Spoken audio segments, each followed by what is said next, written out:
Hey guys, this is Marcus Stewart, and welcome to Marcus Talks About Games, episode 14, the best podcast starring a man named Marcus Stewart discussing video games in this universe or any other, in this time era or any other. Even better than the podcast they had 100 years ago, 200 years ago, 300 years ago, better than all of those, even after taking a bit of a week break.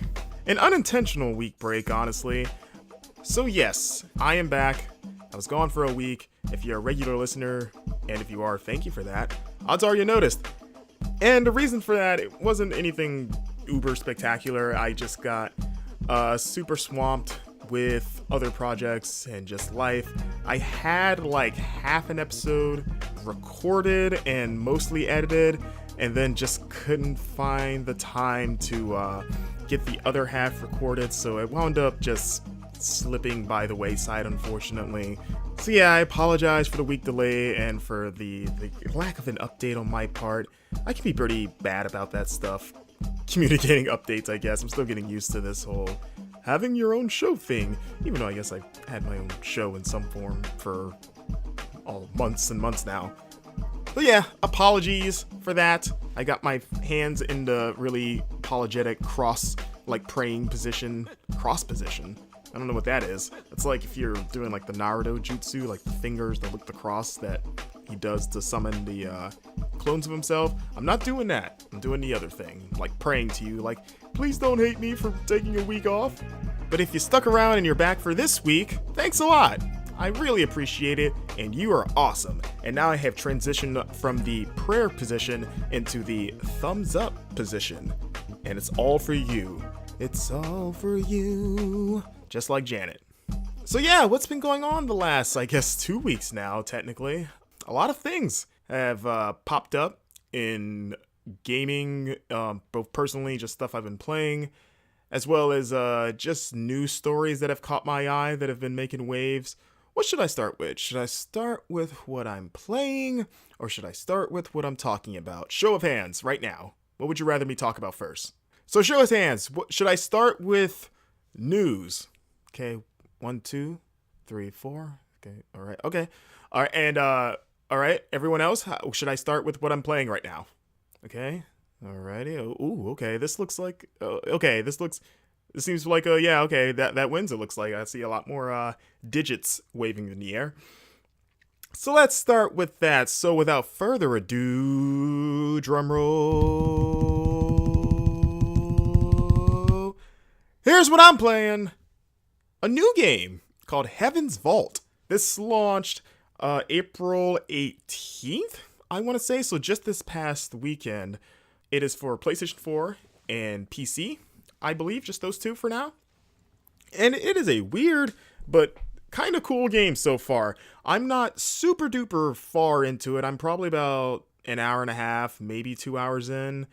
But it is a 3D narrative adventure game where you play as an archaeologist, a lady who lives in this, I guess, future, like far-flung future, where she, like, the basic premise is that she lives in this weird futuristic world, and she's tasked by this professor or this, what is she, like a dean or a scientist, like a dean of a school? I don't know, some important lady tasked her with finding her friend, who I guess is another kind of his archaeologist or just researcher. And the way she goes about that is that she spends a lot of her time trying to decipher this dead language, this old language from a civilization, a bygone civilization. And it's cool, at least so far, because it doesn't have any combat, at least not that I've seen. I don't think it does at all. What it is you're moving around the world. You go to these different planets. It seems like I'm on a new planet right now with my robot buddy. You get a robot companion, and there's a lot of choice-driven dialogue. You have multiple responses to different just statements or just interactions, and I don't know if that'll lead to different endings or not.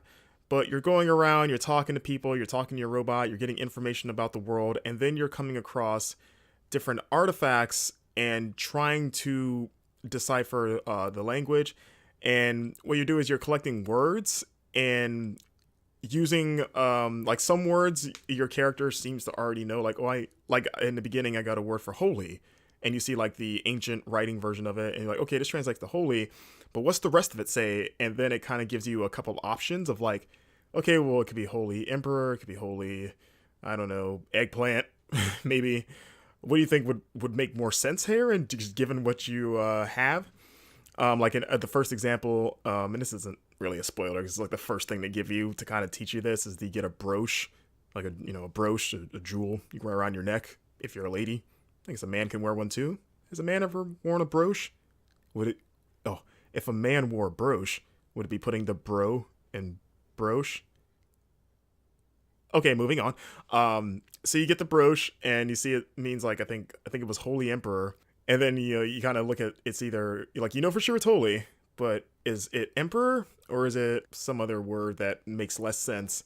So you pick one of them, and I don't think if you put it the wrong answer, it'll straight up tell you. I think it'll always just take whatever you want, but you won't know for sure if it's right until you get additional information later. So it's basically her guessing of like, okay, like I guess this means holy eggplant.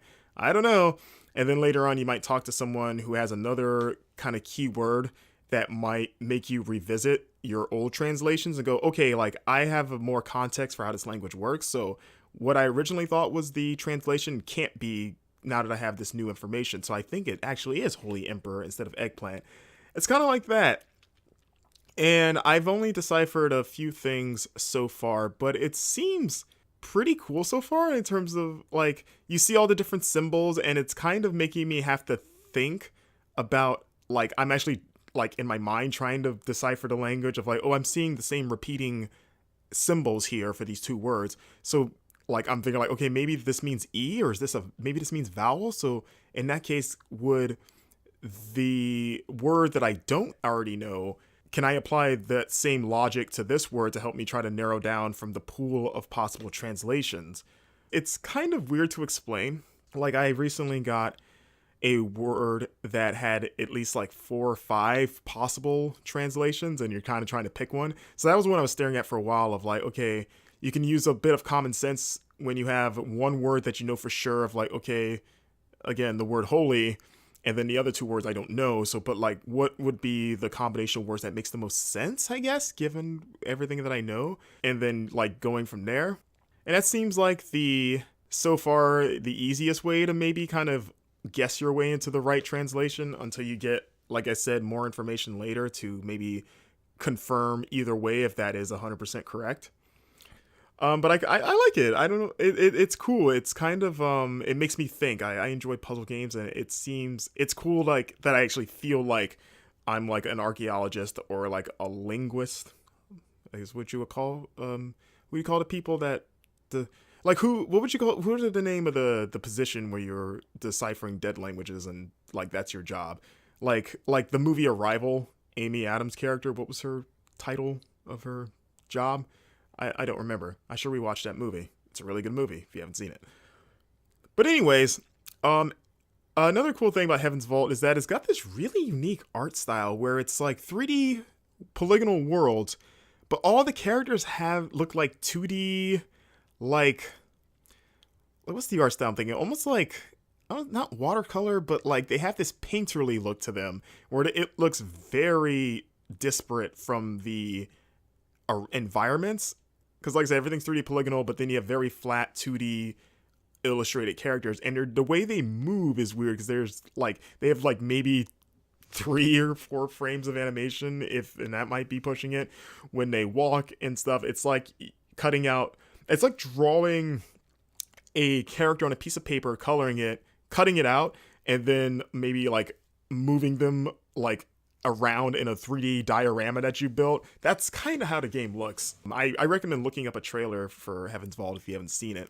But it's a really unique look.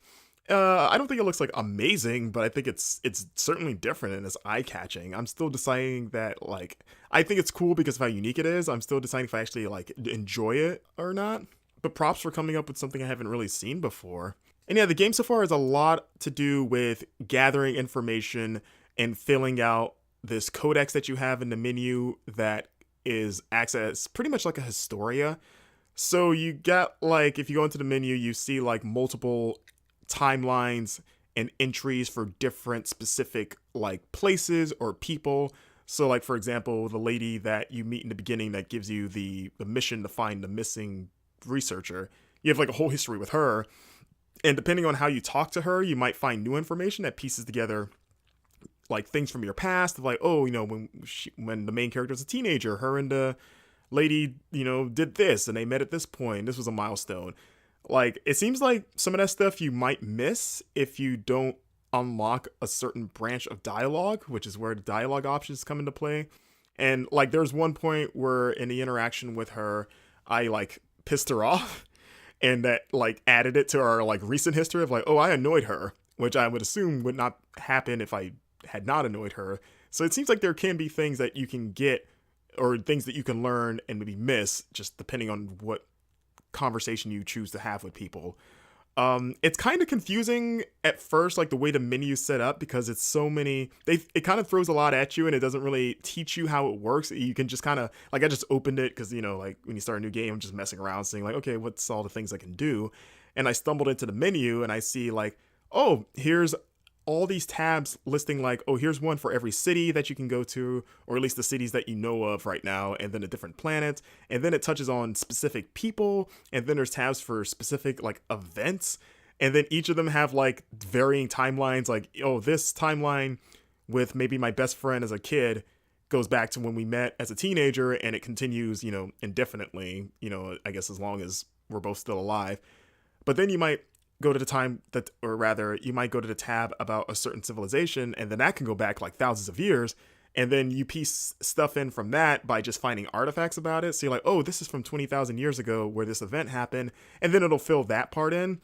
But like switching between the tabs is kind of confusing sometimes because they'll kind of overlap, or it seems like I'll switch from one tab.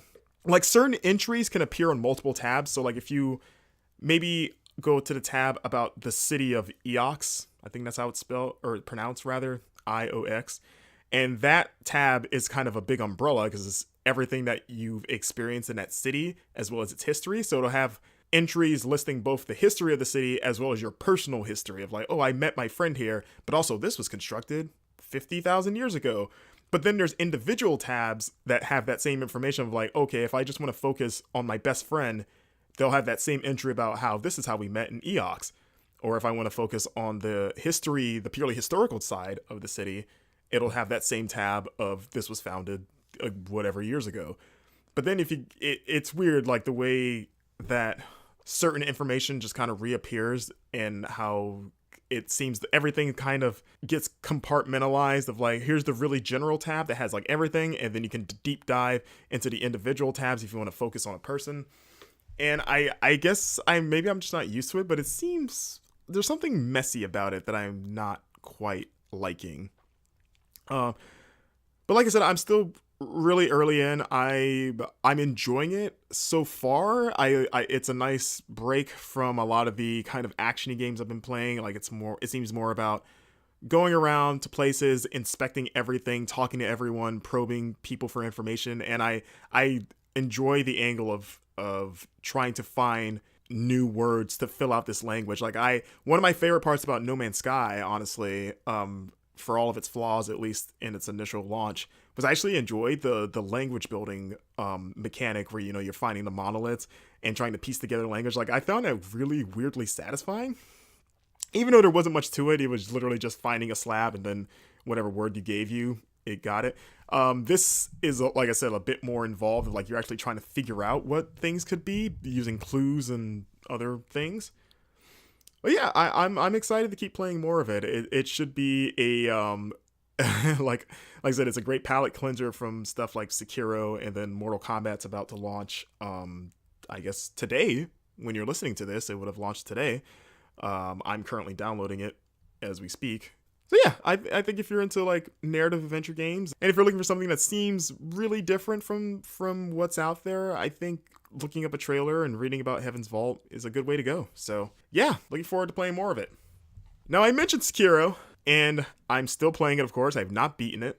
It is a hard video game, but it's a very fun video game. I've I mentioned last time in episode 13 that I've hit my stride with that game, where I get it now, and I've gotten good. I unlocked a bunch of upgrades and shortcuts and paths. So right now, and I don't remember what I said 2 weeks ago where I was, but I am stuck on two bosses, not two boxes. I'm fighting Lady Butterfly in the kind of flashback area. And in the present day, I'm fighting Ashina, I believe his name, the guy that cuts your arm off in the beginning. You run into him again. I'm fighting him.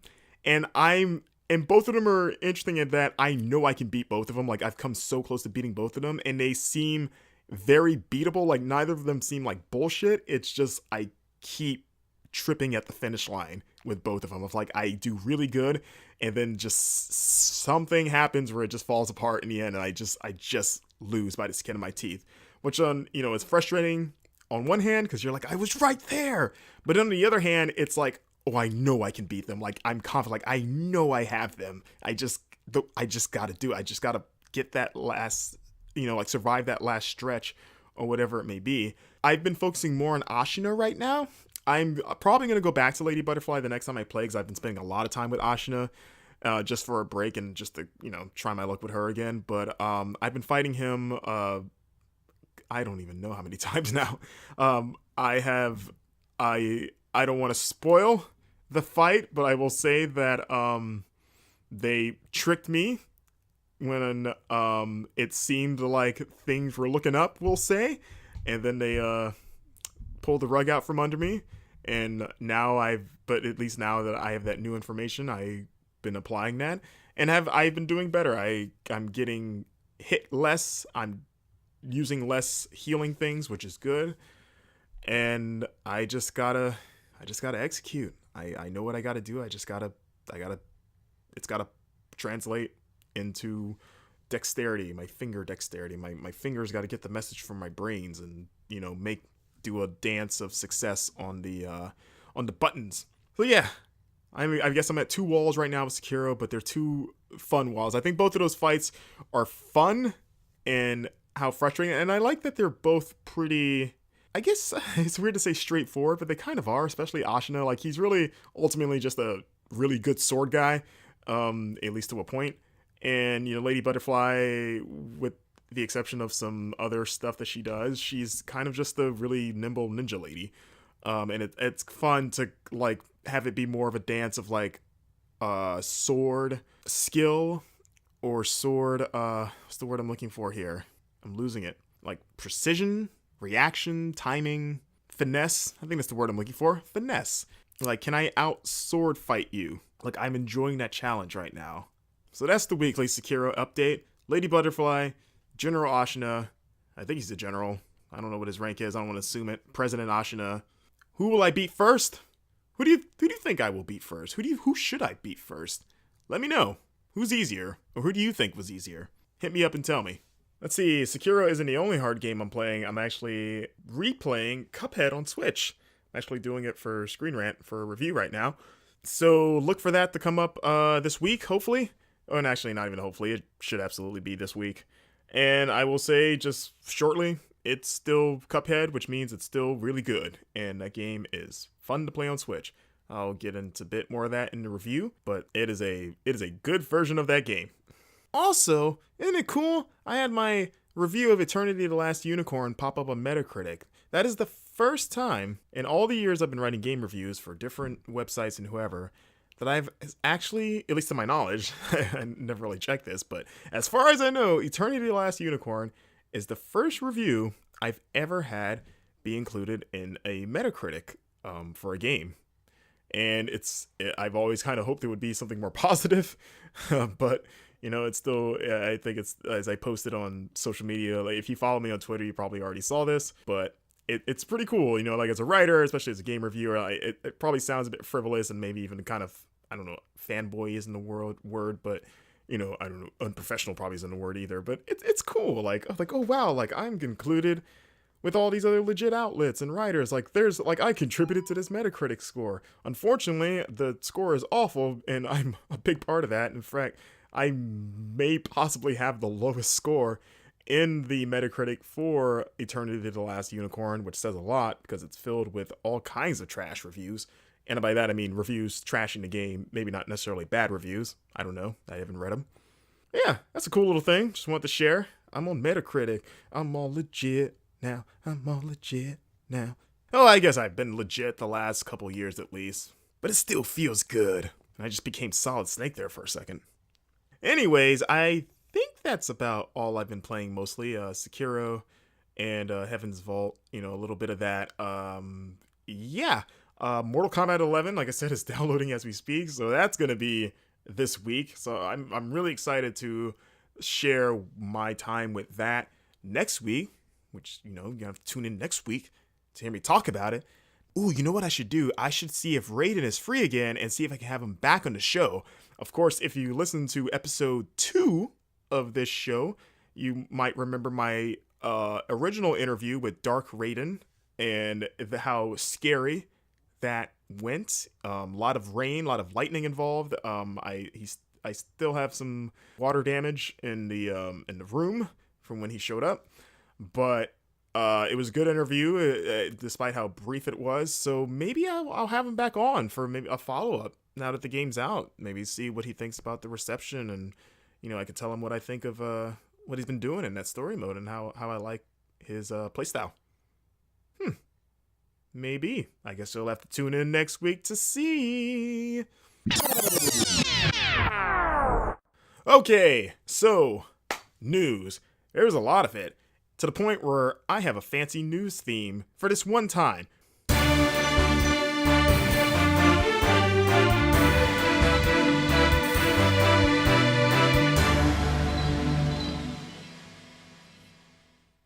Okay, let me just stack my papers here. Get that going for you, all right? Look legit, sitting at my desk, fixing my perfectly coiffed hair. Perfectly immaculate. Okay, so things that happened in the last 2 weeks. Number 1, Star Wars Jedi Fallen Order. That is Star Wars Jedi : Fallen Order, in case you're wondering how those words string together exactly. Of course, this is Respawn Entertainment's new Star Wars game. You might remember Respawn from such games such as Apex Legends and Titanfall 1 and 2. They announced this game, at least officially, last year at E3 during EA Play, in one of the most just unofficial ways possible, in that they had Vince Zampella, co-founder of the studio, just sitting in the audience, and then whoever hosted the show just kind of came up to him next to his chair and was like, "Hey, what's going on?" And then he just kind of casually said, "Oh yeah, we're working on a Star Wars game. It's called Star Wars Jedi Fallen Order. It's coming out next year. Yeah, look for that." And that was it. He just said that it was happening in his chair and then went back to what he was doing. That was weird. So yeah, we got the full unveiling in the last week or so. Cinematic trailer, no gameplay, which is always a bummer, but it was a nice cinematic trailer. And unlike the first-person shooting stuff that Respawn is known for, this is going to be a third-person action game set in the Star Wars mythos, specifically shortly after Revenge of the Sith. You are playing as a Padawan who escaped Order 66, which, if you're not a Star Wars nerd, was the order to exterminate all of the Jedi issued by the evil Palpatine, aka Darth Sidious. And of course, if you watch Revenge of the Sith, you saw the Jedi just get murked. And this guy, who was the protagonist of Star Wars Jedi Fallen Order, who was named Cal Kestis, I think that's how you pronounce his name, Kestis? He managed to slip away. He did not get murked. And now the entire game, based on the trailer, is kind of about hiding and keeping a low profile. The line that kept being repeated in the trailer, if I remember correctly, was like, "Don't stand out." So now he has to, now that the Empire basically runs everything, he's having to hide his force powers. He takes up a job as like a junk salvager guy or something. Like he works in a junkyard. And, just has this pretty mundane existence, which, again, his survival kind of depends on having a mundane existence. Until one day when, one of his friends or coworkers, something happens where he falls from, a high place and he's going to die. And old Cal Kestis uses his force power to save this friend, and that ends up outing him to the Empire, and now he is on the run. He is being chased. And we saw in the trailer some wall running because, of course, there's wall running. It's a Respawn game. And who's to say Jedi can't run on walls? I mean, people got into a hissy about Luke projecting a, hologram of himself to fight Kylo Ren. I wonder how they'll feel about Jedi wall running. Is that too much? Who knows? But I like the premise and the theme of this game. It feels refreshingly different than a Star Wars adventure in that you're not, at least it doesn't seem like it at first, you're not really out to stop the Empire, at least not explicitly.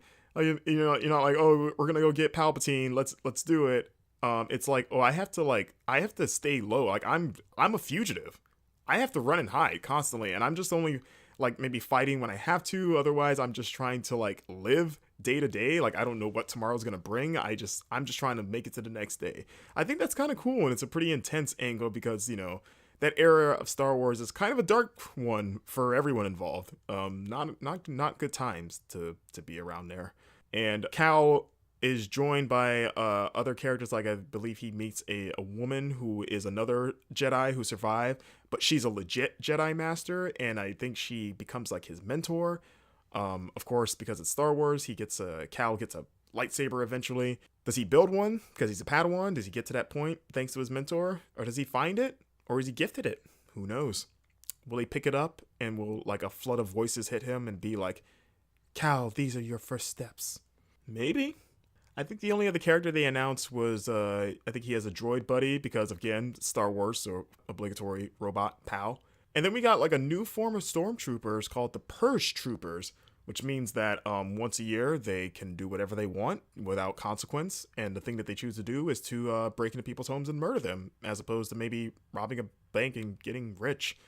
Yeah, Purge Troopers. Yeah, their job is to exterminate Jedi that might have survived the initial Holocaust. And I think they're supposed to be kind of a precursor to the those black stormtroopers that were in Rogue One. I forgot what they were called, but if you watch Rogue One, you should know what I'm talking about. Again, no gameplay. It's hard to say what this is other than what they described. They said, third-person action, thoughtful, quote-unquote, lightsaber combat, which I don't know what that means. Is it going to be like a Souls game? Is it going to be like Sekiro, but with lightsabers? I would imagine a lot of running sequences. I wouldn't be surprised because you're being chased by everything in that trailer. I'm sure there's some crazy, I wouldn't be surprised if there was an Uncharted-ish kind of running away from something spectacular moment. He's just jumping from ledge to ledge and they're all breaking or being ripped apart by maybe a Sith Lord, which I guess at this point would just be Vader, or, well, maybe one more if you watch Solo. Solo, a Star Wars story, of course. Yeah, I'm really curious. Respawn has a really good track record with their first-person stuff. I'm excited to see them do something completely different. And it's been a long time since we've had a single-player Star Wars game, which is actually the other big thing about this game is that as soon as they announced, EA, right off the bat, were like, hey, this is going to be single-player only and have no microtransactions, and isn't that cool? Which was a hilarious response, and like a lot of people pointed out at the time, I had the same thought, was that is a very silly declaration to make because you are the company that started this problem and begin with. So to kind of come out there and act like, hey, isn't this great? Yeah, we're not doing that microtransaction stuff. We're doing it for the gamers. And it's like, you guys started this problem. You're a big part of this problem. You can't suddenly act like you're not, I appreciate that it's single player only and there's single player only. There's no microtransactions whatsoever. That said, I would almost count on DLC, story DLC, probably. Which, I don't mind that if it's good, as long as there aren't, intentional plot holes to sell DLC. Looking at you, Final Fantasy 15. Then great. If it's a really cool story and that makes me want to see more of that world, go for it. Give me another reason to go back in there. But yeah, I think that I just thought that EA's response, they're kind of beating their chest over, we're not going to do the thing that we normally do, was something else. Something else to see. But it launches November 17th? November something double digits in the teens? 19th? 17 or 19? 16? Oh man, I could look it up now, but I don't feel like typing. I don't feel like editing out typing sounds. It's November. It's a day in November, and I would imagine we will see the first gameplay of it at E3. Even though EA has announced they are not doing a traditional press conference, that game's gotta be playable on their like, I was gonna say the show floor. I guess that's what it would be. Like, there's gotta be playable demos of that at EA Play for fans, right? So I would probably expect footage of that from just different outlets that get to play. I don't know if I'm gonna go to EA Play. I didn't go last year. I went the first year and didn't get to get in for reasons of horse crap. So I don't know. Maybe we'll see. If I wind up having to go, I will let you guys know and see. But I don't know yet if I want to go to Hollywood and go to EA Play. If I did, it would just be for that game, though. Anyways, let me just shuffle my papers here. Yes, it's very satisfying, right? Some real ASMR stuff going on here. Let's see. The PlayStation 5 got its first kind of reveal in quotations, because it wasn't an official reveal. It was rather an interview conducted by Wired with Sony's Mark Cerny, of course, the lead architect on the PS4 and just all-around whiz kid when it comes to video games. Of course, he created Marble Madness when he was 19. What were you doing when you were 19? I certainly wasn't making Marble Madness.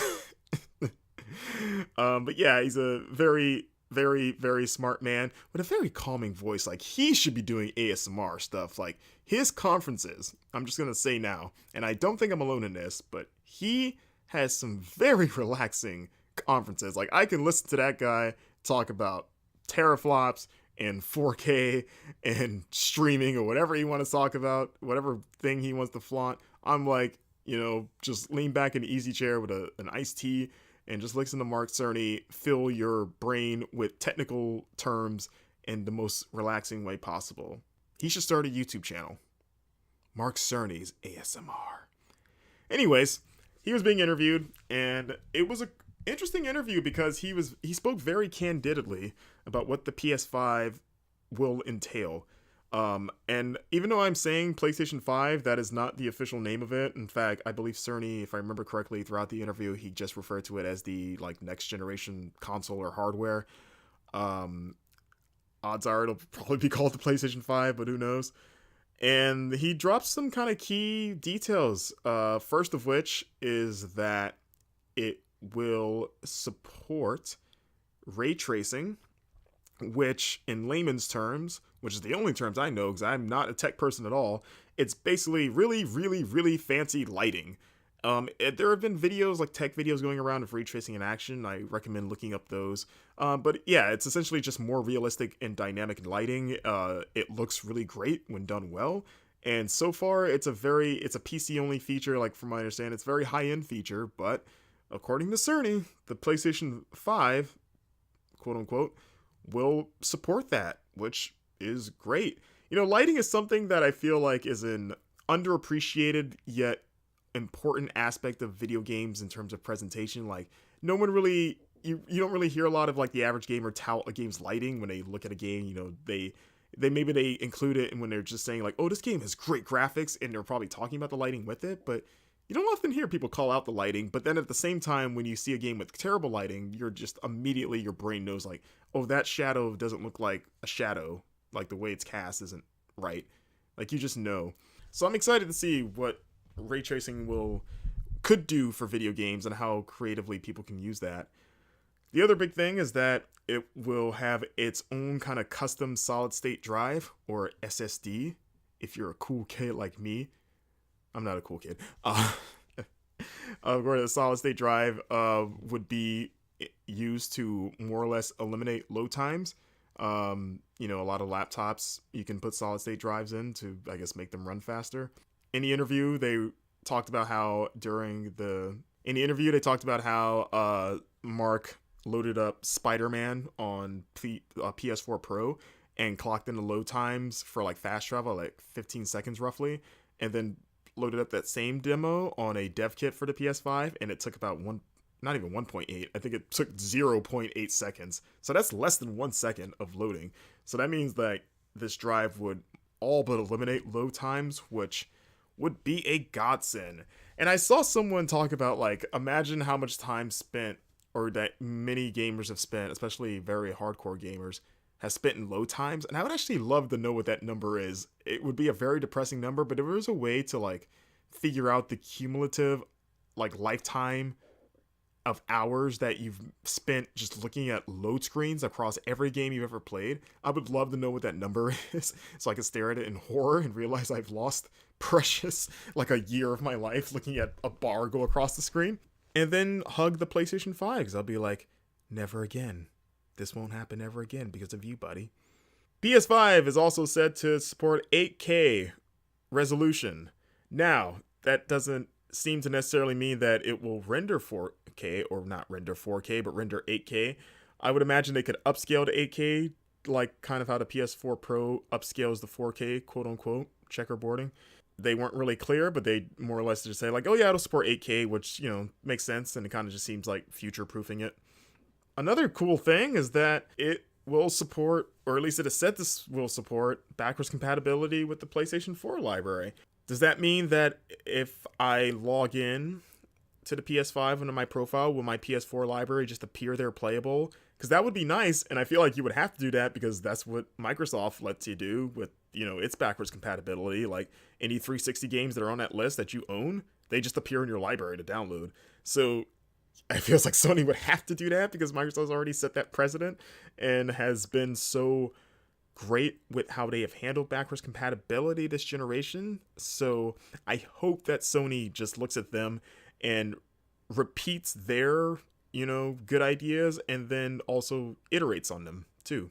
I would imagine it would have to support damn near every game. That would be cool. But I love that. And also, I forgot who said this or what article this was, but that news kind of makes it seem like this is now the worst time to buy a PlayStation 4. Now that this interview is out there, now that we have like a good idea in terms of the PS5's bigger features and the idea of like, oh, it'll just play all your PlayStation 4 games. It's like, oh, if I don't have a PlayStation 4 and it's already at the end of the generation, maybe I should just wait till this thing comes out because I could still have access to that library that I missed. Or if you have a PS4, maybe standard, and you want to upgrade to the Pro, it's like, well, why? I could just wait for the new thing. So yeah, maybe that's a unintended downside of putting this stuff out there. It's like, would I want to buy a PlayStation 4 now when you just have to wait till 2020? Which is another thing that came out of this. This console is not coming out in 2019. Like, Sony flat out said that. Like, 2020 is kind of what they're aiming at, like holiday 2020, which is what I would have called too. Let's see, what else was cool in that interview? There's a lot of cool stuff in there.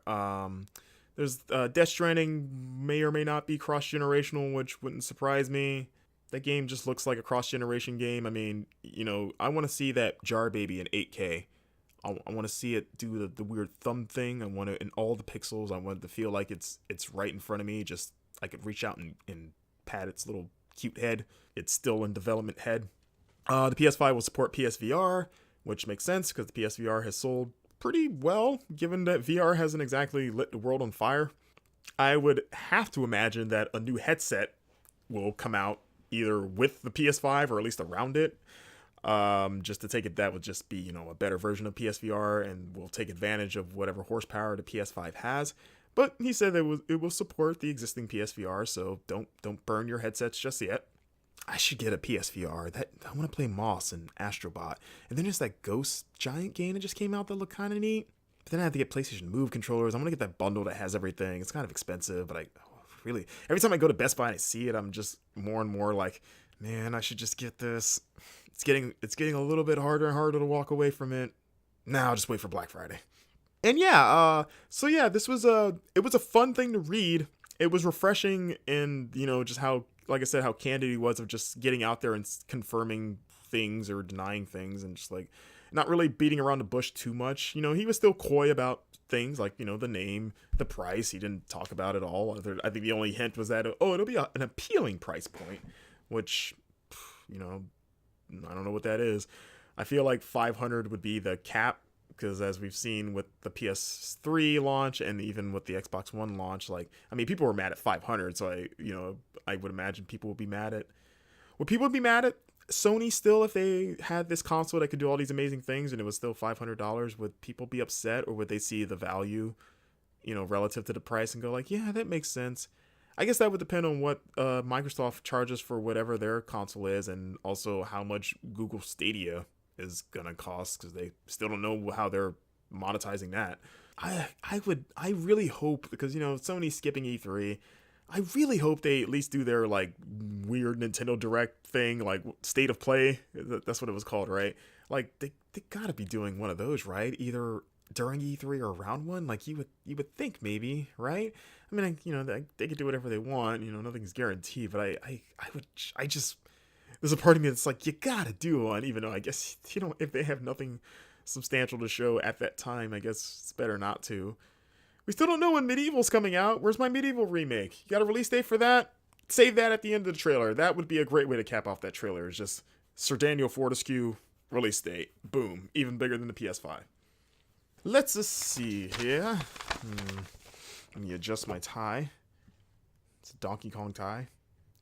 How does Donkey Kong put his tie on? His hands seem really big, when you think about that.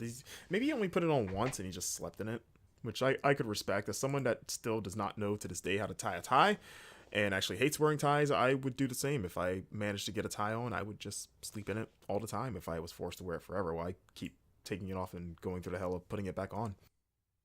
I really hope that the PlayStation 5 is in a cool looking shape. I actually like the weird parallelogram thing that they went with at the start of this generation. It'll probably be a black box of some sort. But what happened to the fun shapes with consoles? And granted, Sony has kind of always had some form of rectangle, but they've had like cool rectangles, or at least like the PS3. I actually like the PS3, the original PS3, like that weird like monolith oval thing. The only thing that sucked was that it weighed about 5,000 pounds. But I don't know, I just thought it looked cool. Like, it looked like it just had all of the power in it. Like, I remember putting the PS3 on my shelf for the first time. It was like, there's so much power on my shelf right now. Like, just look at that thing. Like, I feel like every time I touch it, it takes a second of my life and it adds it to itself. Which I guess in a kind of a metaphorical way, I guess it does.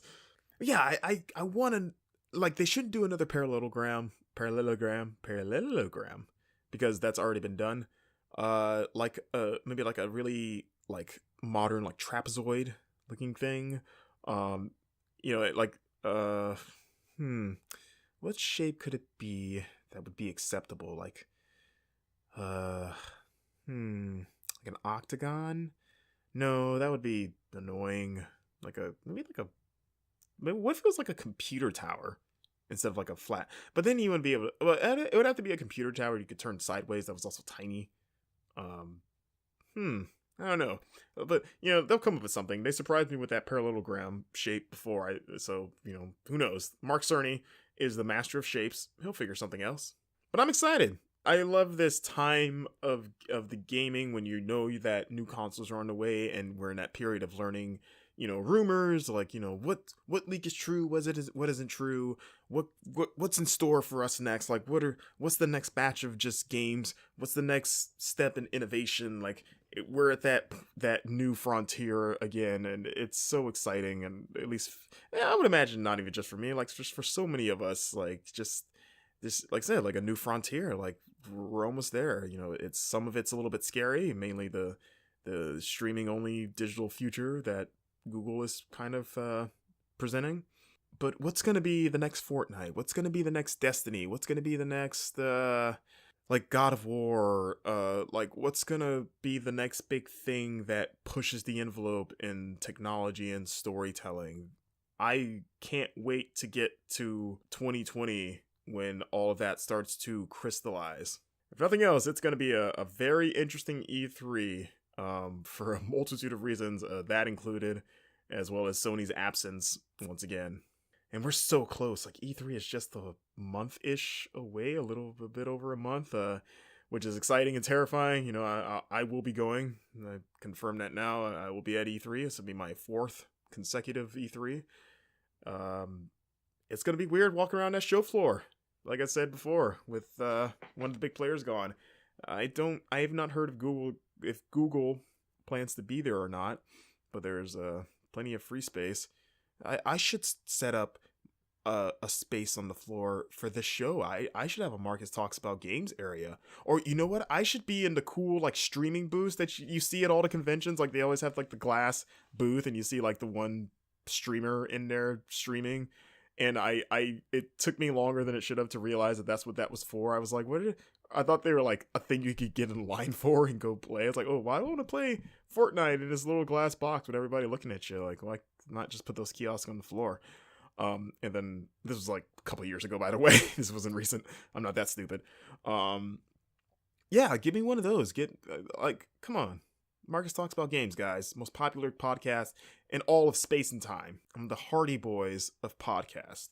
Maybe, if you're listening to this Microsoft with your mixer, hook me up. Hook me up with my own glass case of emotion and video games.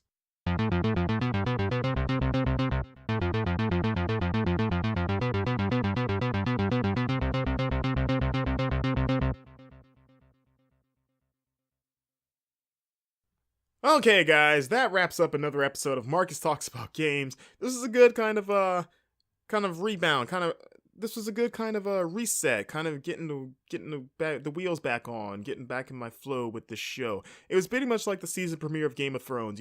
Some people might have said it was a little bit slow. I actually appreciated it because it eased me back into the world and just kind of the intricate plot lines that I might have forgotten after a year absence. So, if you haven't noticed, listening to this episode, if you look behind you, I'm sitting in a wheelchair staring at you very ominously.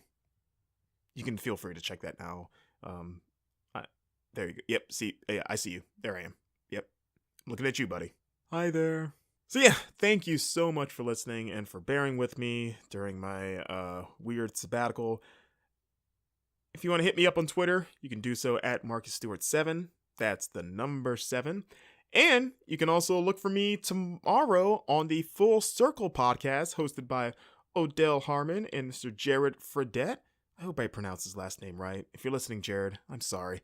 But yeah, you've heard Odell on the show before. He was on the Who's That Pokemon episode back in episode 8, which I recommend checking out because it was a very fun little segment. I'm appearing on their video podcast on YouTube, or at least there's a video version on YouTube, like actual video, not my fake video bullcrap. If you're listening to this on YouTube, yeah, I appeared on about 30 minutes talking about some game news. Actually touched on the PS5 stuff there. We also talk about what else did we talk about? We talked about the Xbox All Digital. We talked about the Assassin's Creed Unity Notre Dame thing. Possible collaboration, and it's a fun show. If you've never listened to the Full Circle podcast, it's the Odell and Jared kind of tackling gaming news as well as kind of just general nerd culture, where they talk about anime and comics and movies, and they're both really entertaining guys. Again, if you listen to Odell before, he's very charismatic and just outspoken guy. Jared, same way, great guy, charismatic, very well spoken. It was fun doing the show with those guys, and I want to thank them for having me on it. So, you're listening to this on Tuesday. You can watch out for that show on Wednesday. You can just look up Full Circle on YouTube as well as on Twitter. And I believe they're on iTunes and SoundCloud and other things. But I know for sure YouTube, and just follow their Twitter. Keep up with where they're leaving that show on people's doorsteps. And yeah, you can find this show, Marcus Makes Media, on YouTube. If you're not listening to it on YouTube already, I only say that. So if you're listening to this on iTunes, which would be at Marcus Writes About Games, or at SoundCloud, which would also be at Marcus Makes Media, you can learn other versions of the show that you can find it on. So if you want to watch it on the YouTube, you can do it at Marcus Makes Media. If you want to do it on iTunes, you do it at Marcus Writes About Games.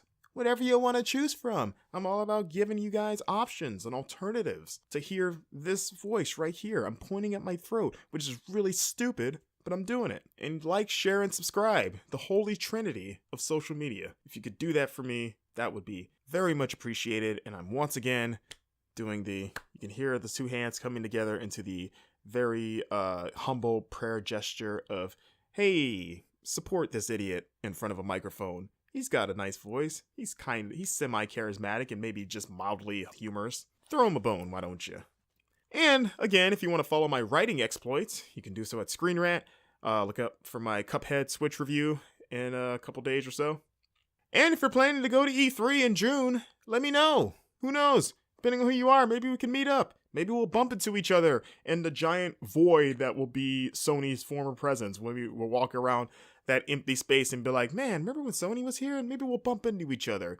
Hit me up if you're planning to make the annual pilgrimage, the salmon-like trip, over to the Los Angeles Convention Center, as we are all jumping out of the river, dodging bears and rocks and just all kinds of perils, so that we can all get there and spawn our love of video games. That's what we're spawning, video game enthusiasm. Yeah, I had to really kind of very abruptly steer that away from getting really weird. But thanks for listening, guys. I will see you next week. Probably. No, I will try to see you next week, and if not, I will post an update. I apologize for the radio silence of the last week. I will avoid it in the future. So until next week, guys, thank you so much for listening. Play some games, have a great time, and I'll see you then.